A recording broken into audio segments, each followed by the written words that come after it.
Hello, I'm Frost, and welcome to my mid-August update, where I provide you with information of all the stuff that's going on in the world of sci-fi gaming.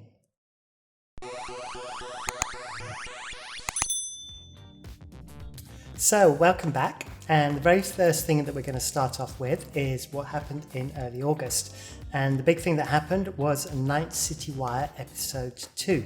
So if you're not familiar with Night City Wire, it is a monthly program put out by CD Projekt Red, the developers of Cyberpunk 2077, just to keep us on tenterhooks until the actual release of the game in November. And in this particular episode, they covered three main areas. The first one was life paths, which is the starting mechanism for Cyberpunk 2077. And there's three different types of starts. So you can start off as a street kid, you could start off as a nomad, or you could start off as a corpo. And we got to see the introduction, all three of those introductions, to give us an idea of what it's going to feel like, and to hopefully give you an incentive to think about where you're going to start. And then this was the highlight for me. They went on to the music of Cyberpunk, and specifically we have a character called Johnny Silverhands, and his band is called Samurai, and they've actually enlisted a Swedish hardcore punk band called Refused to perform the role of Samurai, the band, and to produce soundtracks specific to the game. And it was fascinating to watch, and I highly recommend that. And then finally we got to see some new gameplay as well. And most of that gameplay was around the discussion from one of the devs in regards to weapon types. So as well as having melee and ranged weapons, as we would expect, in both of those categories we then get three types of weapons, these being power weapons, tech weapons, and smart weapons. And during the Night City Wire episode, they discussed the various configurations and mods for all those weapons. So please take a look at it. It's, I think, about 15 minutes long. It's a great little watch. So there you go, Night City Wire. Now we come on to new releases. So two new releases for this month that happened just recently. I wanted to mention. First up is Eve Echoes. This came out on August 13th, and this is a mobile game. But what's unusual is it's bringing the whole New Eden universe, which is huge, I think it's about 8,000 star systems, to mobile, with a lot of the similar game mechanics and so forth and so on. So it's produced between CCP and a development company called NetEase, which is a Chinese development company who's done a lot of mobile games with lots of different major developers. And it's looking very promising. I've not had a chance to play it yet. But also one of the things they have announced is that there is going to be some kind of crossover between the mobile and the PC version. So that'll be interesting to see what they do with that. Then on August 14th, Factorio has come of age. Factorio is now at version 1.0. And it seems really bizarre saying this because the game has been so stable for so long that it's pretty much been, a version 1.0 for most of us that have played it and have put hours and hours into it. But now we have a final product, and right at the very end of the trailer you will see there's this kind of spider mech that pops up, and this is something that's new to 1.0. But overall, it just looks so clean, so slick now. Such a great gameplay loop, and anybody that plays it knows that you will spend hundreds of hours, if not thousands, playing Factorio, because the factory must grow. Right, then we're going to move on to updates. Now on updates we have Industries of Titan. Now this came out in early access, I believe back in February of 2020, and I've actually did a video on that early access release, and we're now at update 3, and with update 3 we get shipyards, and with the ability to build ships we now get ship-to-ship combat. Which is good, so then we're not just relying on those turrets now to fight off the rebels. We also get the ability to consult advisors. There's been an update to the codex. There's now a new notification system, and also there's some weather effects, in particular snow. So all good stuff for Industries of Titan. It's good to see that the early access is still developing and moving along nicely. Then another update was Space Engineers version 1.196. A bit of a mouthful. What's interesting with this was that they titled it server optimization, as that was one of the main elements. To me, it wasn't the most important, but we will talk very quickly about server optimization. What they did is basically made the server run a lot more smoothly, did a lot more handling of objects that are not actually in the same area of space, and removal of trash and all that kind of stuff. So I run a dedicated server. For those of you not familiar with it, check out my Discord, which is in the link below, if you want to be on a dedicated server. So I have seen an improvement on the server, so that's good. But what's really, really important with space engineers is the block collision detection. They have reworked this, and this is a huge deal, because anybody that's played Space Engineers will know that as soon as you use pistons or hinges, you get clang.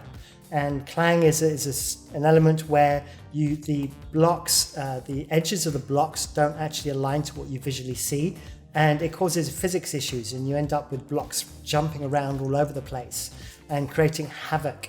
And 60% of the blocks have had their what's the word for the model of the collision detection is now smaller than the actual block itself. So the piston can ride right up the side of a block, which you could never ever do before. And what you're watching now is some of Splitsy's footage, and I will link his video below as he goes into a great detail as to what has changed with regards to this block detection. But it's a big deal, and it now means that you can actually seal doors properly, and you're not limited just using hanger blocks when you're using, like, say, for example, pistons or hinges to try and create doors.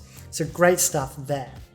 Now we're going to move on to new availability, and what I want to talk about is a game called Control. Now, Control came out in August of last year, and right at the end of August, and now a year later, we're getting the second DLC. So we had the first DLC, and I think the Foundation, and now we've got the second DLC called AWE, which comes out on the 27th of August. But this isn't the main piece of news. The main piece of news is that they are now also releasing something called an Ultimate Edition, and this is also coming to Steam. Now, this Ultimate Edition will include both DLCs, and it is supposed to be, I haven't double checked this, but from what I have heard, is that it's also going to be cheaper. But where it really creates contention is, if you look at this press release, it's actually in the FAQ on the Control website, is that if you want to get a free upgrade to the next gen consoles, that's the Microsoft Series X and the PS5, you need to buy the Ultimate Edition. So those of you that have bought the edition prior to this will not automatically get an upgrade to the next gen consoles. And this is creating a bit of an issue, and we're going to have to see how this plays out. But there you go. So lots of stuff happening to Control, and that's all happening on the 27th of August. Now we're going to come on to announcements, and the first bit of news is EVE Online news, because there's always EVE Online news. And we are now going to get weather in EVE Online. Specifically, I'm going to try and pronounce this, metaliminal storms, which are similar to the storms that you get in Abyssal Dead Space, but now we're going to get them in nullsec. And these storms, there's going to be 8 different types, and as you can see on the screen in front of you, there's a kind of description of what they are, and we'll cover it a little bit in a minute. But the main thing is that they affect a cluster of systems. So the storm would be at its most intense in a particular system, and then it will sort of lose its effectiveness as it spreads out over a number of systems. What this means is that even though the core will always be in nullsec, it can actually potentially spill over into nullsec, into highsec or lowsec if it's close to one of those borders. And it's going to move, and it's going to move by one system every day. That movement is random, although there is an algorithm in there that tries to stop it from looping back on itself, so it kind of follows some kind of forward path. Now, what's really interesting with these storms is they all have different effects of these 8 storms. And obviously they change, some give you reduce your explosive resist, some your kinetics, some your EM, some give you more armor, some give you more shields, some remove cloaking altogether, the ability to cloak. But the one I find most interesting is the exotic matter storm, because this is going to be great for whaling.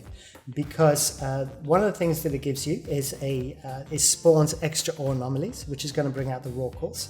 It then gives a buff to mining lasers, making mining lasers more efficient and running faster, which means you can mine more, which will also bring out the raw cores. But what it also does is give a plus 100% warp speed, which is going to be great for hunting packs.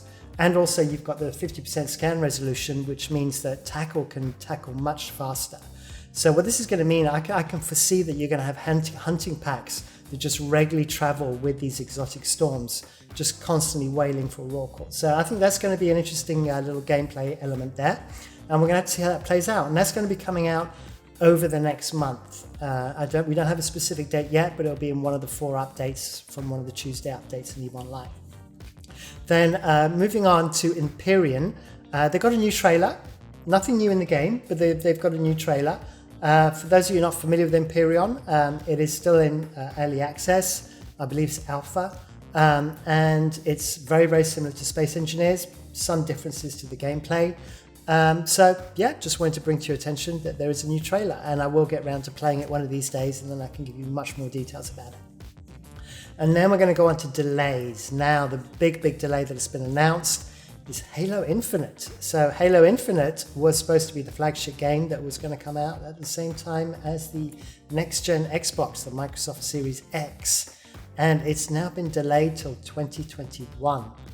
Apparently there were talks to try and bring it out in chunks, in parts, so that they could still get it to release at the same time as the console, but that's not going to happen. So that's going to be really interesting to see how that affects the Series X, as obviously it really helps to have a flagship game releasing at the same time.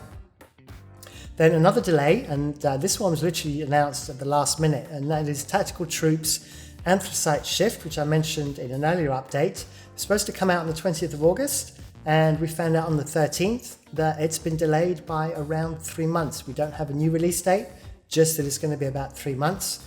Whilst all the maps were finished, they decided they still wanted to do more cleanup on the game before actually releasing it, and so they announced literally a week before it was released that they're going to put it back 3 months. So we're going to have to wait on that one. It's quite interesting to see that one, because the gameplay mechanics on that looked quite interesting, and I do like my strategy games, so we're going to have to wait a little bit longer. Then other news, not necessarily sci-fi gaming related, but still gaming related. The big one is Nvidia. Nvidia have announced a Geforce presentation on the 1st of September. So we are all presuming that this is when they are finally going to announce their Ampere cards, which are formerly going to be known as the 3080 series. Although they're supposed to be a 3090 as well, so it'll be the 3000 series. So we had the 1000 series, then the 2000s last year, now it's the 3000s.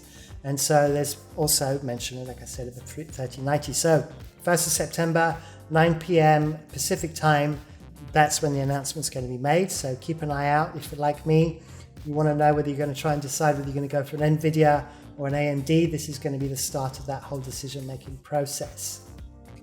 Then also in August, we have Gamescom. Now, Gamescom is usually held in Cologne, Germany, in August of every year.